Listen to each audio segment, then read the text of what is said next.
자녀들을 키우는 부모는 자기 자녀에 대해 아주 많은 관심이 있습니다. 그래서 자녀가 부모가 생각하는 대로 바른 길을 가지 아니하면 자기 자녀에게 반드시 개입하게 되어 있죠.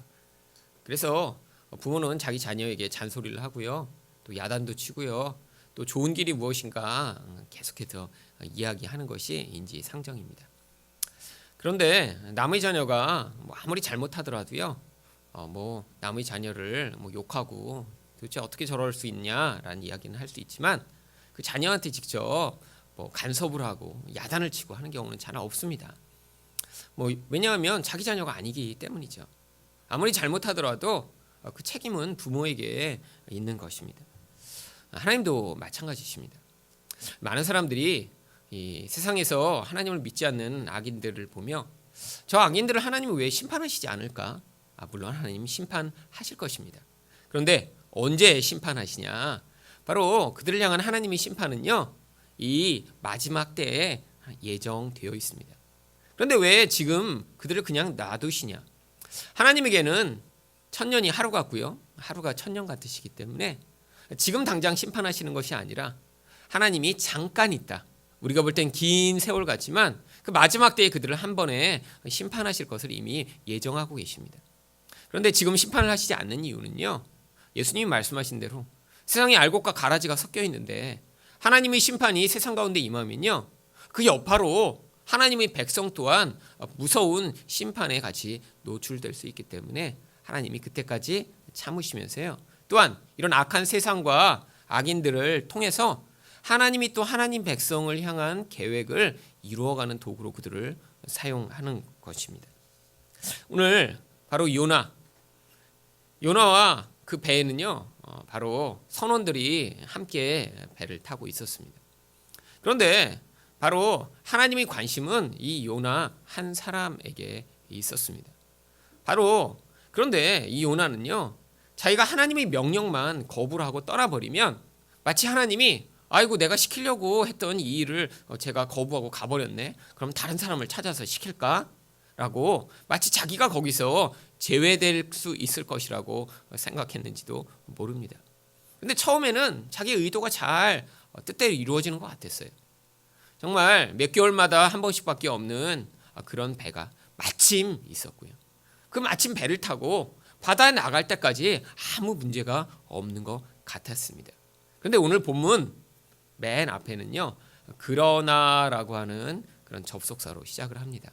오늘 한글 성경에 나오지 않고 있지만요, 원어 성경에 그렇게 되어 있습니다.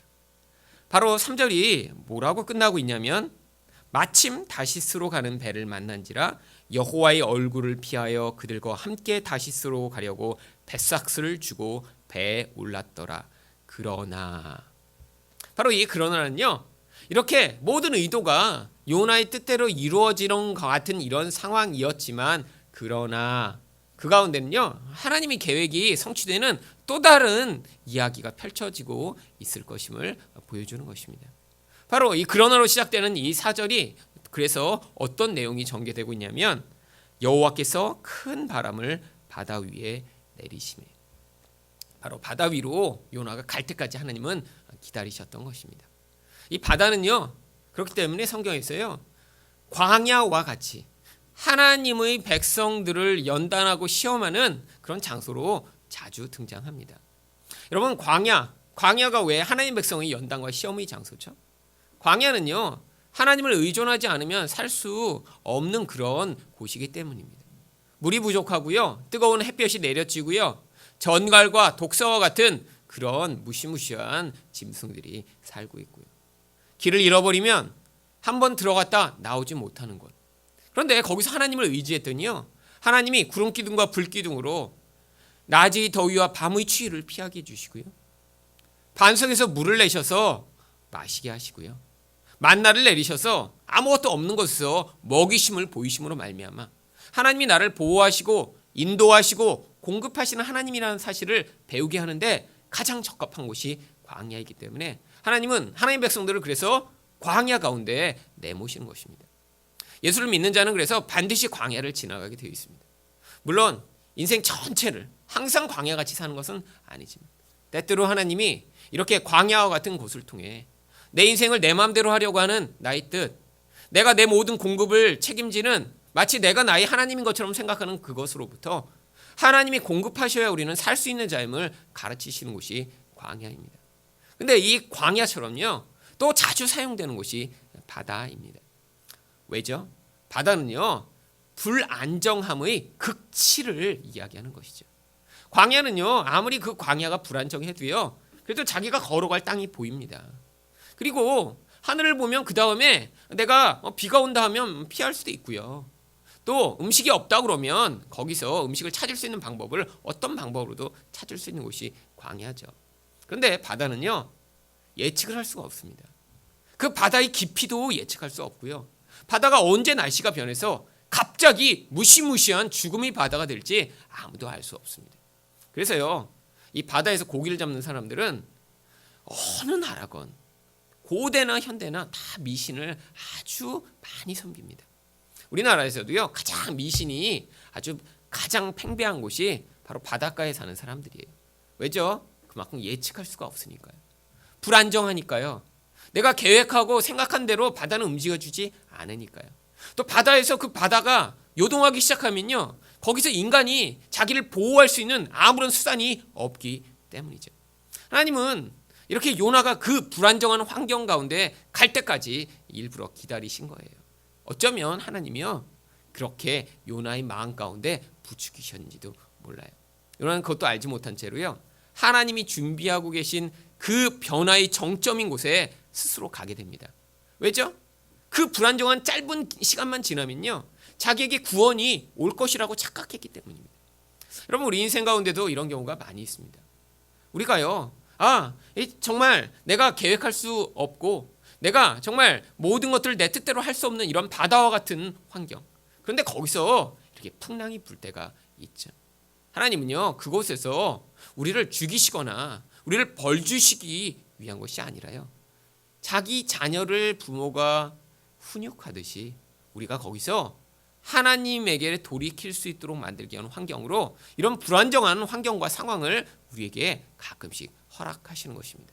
그런데 성경이 오늘 본문에 그 바다에서 하나님이 큰 바람을 보내셨고 바다 가운데 또 큰 폭풍이 일어났다고 이야기합니다. 여기 있는 이 크다라고 하는 이 단어는 하나님의 권능을 보여주는 것입니다. 이 권능 앞에서 아무도 저항할 수 없다는 것이죠. 인간이 이렇게 하나님이 보내신 폭풍 후 하나님이 보내신 이런 불안정한 상황에 처하면요, 자기 힘으로 그 하나님 보내신 그 커다랗고 위협이 있는 것을 당해낼 수 없는 존재라는 사실을 보여주는 것입니다. 그런데 더 무서운 것은요, 이렇게 하나님이 요나를 변화시키기 위해 바다에 넣으시고 큰 폭풍우를 보내셨는데 요나는 그 사실을 알지 못한 채 배의 가장 밑바닥에 들어가 깊은 잠에 빠졌다라고 하는 것입니다. 이거는요, 단순히 요나가 잠이 많았다라는 사실을 보여주는 것이 아니라 요나가 영적으로 지금 얼마나 어두운 상황인가를 보여주는 거예요. 오히려 이렇게 폭풍우가 이니까요, 세상 사람들, 하나님을 모르는 이들은요, 그들이 신을 이름을 부르며 그들이 이제까지 잘못해왔던 일들을 회개하며 신에게 살려달라고 도움을 요청하고 있는데, 요나 때문에 이 모든 문제가 벌어지고 있는데요, 요나는요, 영적으로 완전히 죽어버린 자처럼 깊은 잠에 빠집니다. 그런데 오늘 본문에 보니까요, 이런 큰 폭풍이 일어나 배가 어떻게 됐냐면 배가 거의 깨지게 된지라. 이 배가 거의 깨지게 되었다라고 하는 말을 원어대로 더 번역을 하면요, 사람들이 배가 거의 깨어지게 될 상황임을 알게 되었습니다라고 번역할 수 있는 부분입니다. 무슨 뜻이냐면 사람들이 볼 때요, 예전엔 배들은 다 무엇으로 만들었습니까? 다 나무로 만들었잖아요.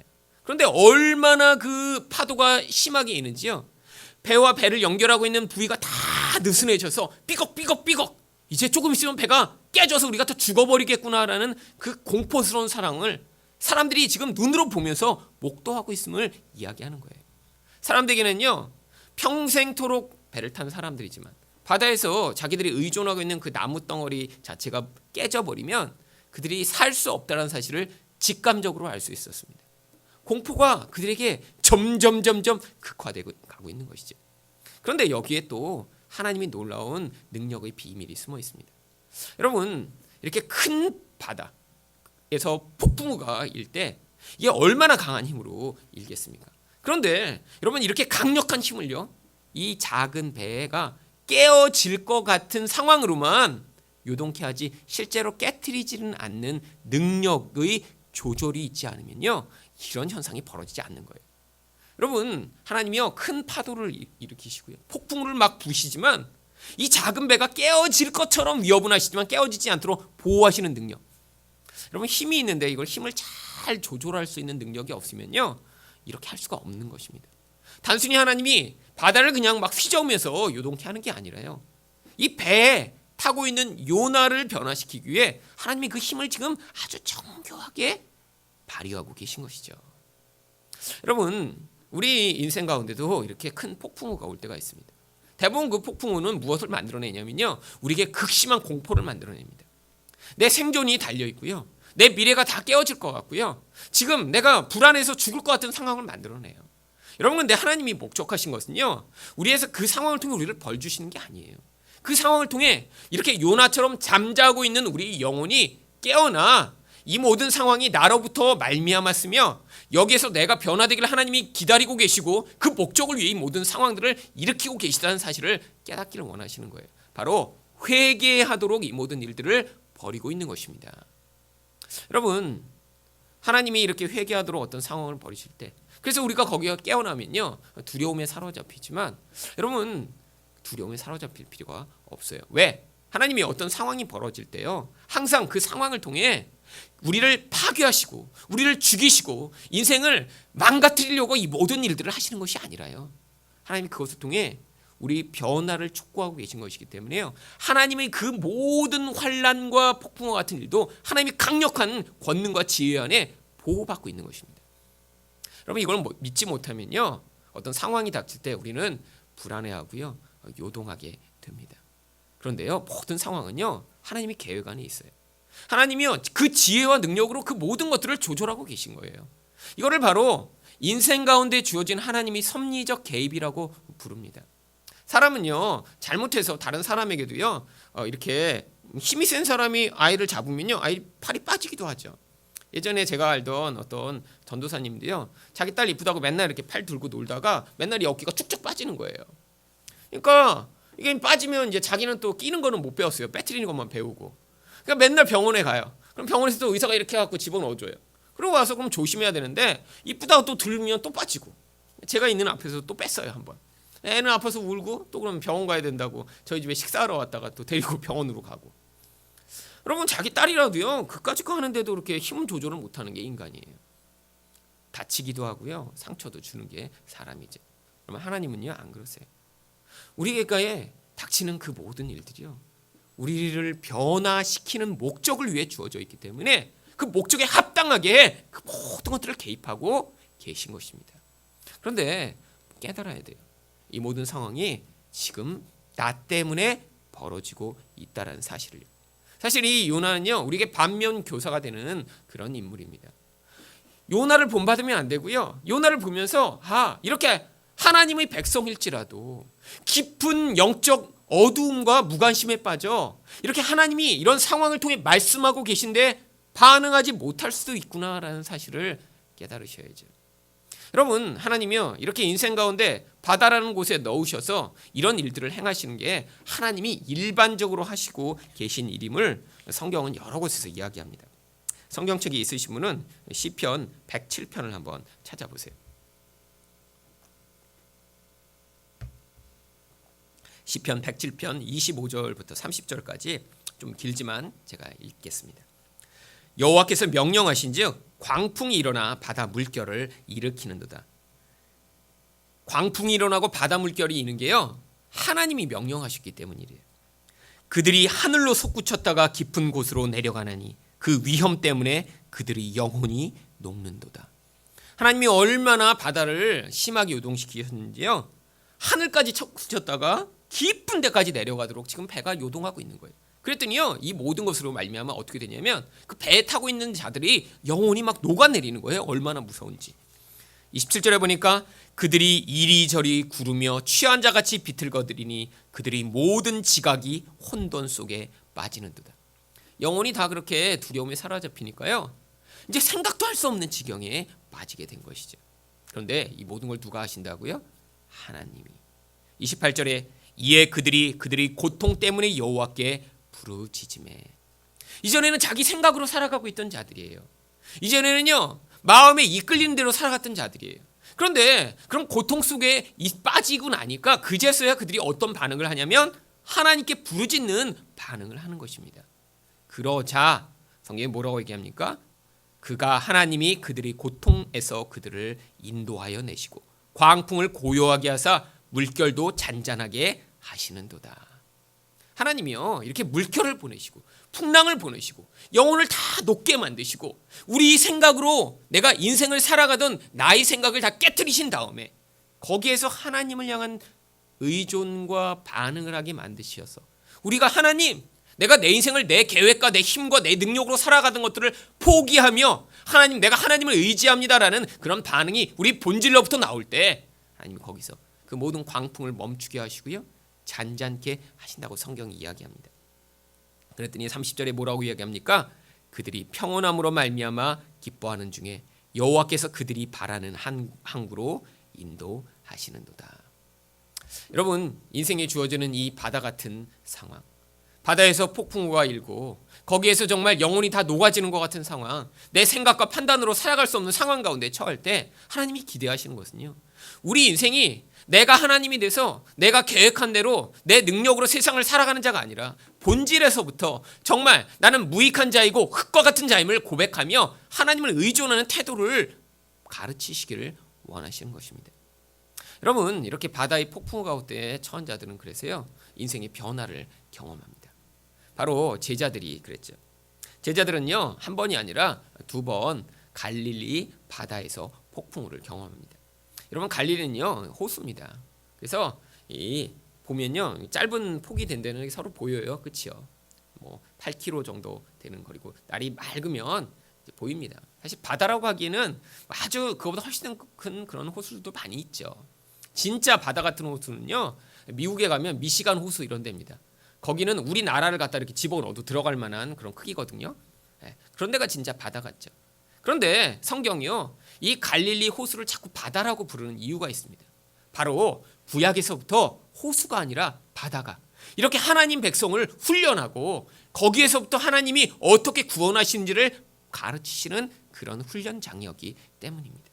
바로 이 갈릴리 바다에 그래서 예수님과 제자들이 들어가서 배를 타고 가는 것이에요. 그런데 첫 번째는요, 어떤 일이 있었습니까? 예수님이 그들과 함께 가세요. 그런데 예수님이 주무십니다. 주무시는데 폭풍우가 이니까요, 제자들이 무서워 죽을 것 같아서 예수님을 깨웁니다. 그랬더니 예수님이 일어나셔서 바람과 바다야 잔잔하라 말씀하셨더니요, 바람과 바다가 잔잔해져요. 마태복음 8장 26절 27절이 이렇게 기록하고 있습니다. 예수께서 이르시되 어찌하여 무서워하느냐, 믿음이 작은 자들아 하시고 곧 일어나사 바람과 바다를 꾸짖으시니 아주 잔잔하게 되거늘 그 사람이 놀랍게 여겨 이르되 이 이가 어떠한 사람이기에 바람과 바다도 순종하는가 하더라. 여러분, 첫 번째 이런 폭풍우를 제자들이 지나갈 때는요, 예수님이 아직 누구신지 모르는 바로 사역 초기였습니다. 아니, 도대체 누군데 어떻게 바람과 바다를 잔잔케 할 수 있지? 저분은 도대체 누구야? 아니, 이전에 예수님 깨웠잖아요, 살려달라고. 근데 이전에는 그럼 예수님인지 몰랐던 거예요? 하나님인지 모르고 따라다녔던 거예요? 예, 그냥 능력이 많은 분, 위대한 분, 메시아라고 하지만 아직 진짜 믿음이 그들이 본질 안에 있었던 게 아니죠. 예수님이 행하시는 기적을 보며 뭔가 놀라운 일은 하시는 것 같아 라고 생각은 하고 있었지만 진짜 하나님이라는 그 고백이 그들이 본질 안에서부터 있었던 게 아니에요. 능력이 많은 분이니까 지금도 우리를 이런 어려운 상황에서 구해줄 수 있겠지. 그거는요, 진짜 하나님이 아니시라도요, 모든 신을 섬기는 모든 사람들이 기대하는 것입니다. 위대한 사람, 위대한 능력을 가진 사람, 돈이 많은 사람, 아니 보이지 않는 그런 부처님, 알라가 우리가 이렇게 간구하고 열심을 부리고 헌신하면 우리를 도와주겠지? 그분이 예수님이 아니어도 상관없는 그런 종류의 믿음이에요. 그런데 이런 자들이요, 또 다시 폭풍을 경험합니다. 그런데 환경이 달라지죠. 어떤 식으로 달라지죠? 이번에는요, 예수님이 그들과 함께 가시지 않아요. 예수님은요, 산 위에 올라가서 그들을 바라보고 계시고요. 제자들만 바다로 보내십니다. 여러분 성경에 보면요. 예수님이요. 그들을 보고 계셨다고 그래요. 언제까지요? 새벽이 될 때까지. 폭풍우가 너무 심해져서 이제 죽기 일보 직전에 될 때까지 예수님 그들을 보시며 기도하고 계셨던 거예요. 여러분 성경이 여러 곳에서 다른 기록들을 하고 있기 때문에 합쳐보면요. 예수님요 그때요 기도하고 계셨는데요. 제자들을 바라보시며 제자들을 위해 기도하고 계셨던 거예요. 무엇을 기도하고 계셨을까요? 바로요 제자들 안에 있는 이렇게 예수님을 눈에 보지 못하면 못 믿는 그 마음. 여러분 보는 것을 믿는 것은요 능력이 많은 것에 대한 의존은요 모든 사람들이 다 할 수 있는 것입니다. 그건 꼭 하나님이 아니라도 돼요. 그런데 우리 하나님요 눈에 보이시지 않아요. 그런데 보이지 않는 그 하나님이 세상을 다스리시고 통제하시고 우리를 구원하시는 하나님이시라는 걸 믿는 것은요 그것은요 아주 놀라운 하나님이 주신 믿음이 필요한 일이고요. 우리 본질 안에 있는 눈에 보는 것을 의존하는 태도에서 벗어나는 이 죄악에서 구원받는 일이 필요한 것입니다. 제자들도요 예수님이 앞에 있을 때 예수님이 눈앞에서 오병이어의 기적을 베풀어 사람들을 놀라운 떡과 고기로 먹였을 때 와 우리 예수님이 정말 왕인가 보다 하나님인가 보다 메시아신가 보다라고 고백했지만 바로 그 자리에서 예수님은 따로 산에 가시고 제자들만 바다로 보내시고 나니까요 다 무서워 떨며 거기서 죽을 것을 걱정하고 있었습니다. 그런데 바로 그때 예수님이 어떻게 오시죠? 바다를 밟고 걸어오십니다. 예수님이 왜 바다를 밟고 오신다고 말씀드렸어요? 바로 이 바다, 우리들을 시험하고 우리들을 두렵게 하고 불안정하며 마귀들이 거하여 하나님의 백성들을 위협하는 이 바다를 예수님이 발로 밟고 오심으로 말미암아 우리 예수님이 구약이 예언하던 그 메시아이심을 보여주기 위한 거예요. 이 요동하는 세상이요 예수님이 발 앞에서 무릎을 꿇고 예수님이 권능 앞에 꺾어지며 우리 예수님이 이 불안정한 세상 가운데 유일할 믿을 분이 되심을 보여주시기 위해 예수님이 요동하는 바다를 밟고 오신 거예요. 여러분 그런데 예수님이 그렇게 오셨을 때 제자들은요 예수님을 향해 뭐라고 외칩니까? 오 예수님이다! 라고 외친 게 아니라 유령이다 라고 외칩니다. 여러분 사람들은요 자기들이 기대하고 있던 것이 현실로 나타나면 이렇게 토해내게 돼 있어요. 제자들은요 그 상황에서 예수님을 기대하지 못했던 거예요. 왜죠? 멀리 계시니까 우리랑 함께 있지 않으니까. 그들이 근데 볼 거라고 생각하고 있었던 건 뭐죠? 유령인 거예요. 이 유령이란 단어는요 성경 전체에서 바로 여기밖에 안 나옵니다. 바로 당시의 뱃사람들이 미신으로 가지고 있던 그런 귀신을 얘기하는 거예요. 이렇게 바다에서 빠져 죽은 자들이 귀신이 돼서 우리를 같이 물귀신이 되게 할 거야 라는 그런 뱃사람들의 미신. 그들은요 자기 그 두려움이 형상화된 유령으로 생각하고 예수님이 오셨을 때 예수님으로 반응하지 않습니다. 그런데 예수님이 어떻게 하시죠? 오셔서 그들을 구원하십니다. 바로 마태복음 14장 32절 33절입니다. 배에 함께 오름에 바람이 그치는지라. 여러분 이번에는요 예수님이요 바람아 멈추어라 파도야 잔잔해라 말씀을 하시지 않아요. 그냥 걸어오시더니요 그냥 배에 올라오시니까 어떻게 돼요? 바람이 멈춰버립니다. 무엇을 보여주죠? 이렇게 요동하는 환경, 제자들을 죽일 것처럼 두렵게 하던 이것이요 제자들을 위한 훈련의 과정이었음을 보여주는 거예요. 천지 만물을 다스리시고 통치하시는 우리 예수님이 제자들에게 그것들을 보여주시고 나서 제자들이 그것을 통해 믿음을 얻게 되니까 이제 더 이상 그런 불안정한 환경이 하나님 백성들을 위협하지 못하도록 그냥 멈추신 거예요. 여러분 우리를 위협하는 세상이 그렇습니다. 지금 불안하고 내 미래가 걱정되고 내가 의존하고 있는 것이 지금 요동할 때 우리들은 다 죽을 것 같아요. 그런데 하나님은요 이 모든 것들을 다 다스리고 계신 분이십니다. 이 과정을 통해 무엇을 가르치시기를 원하는 거예요?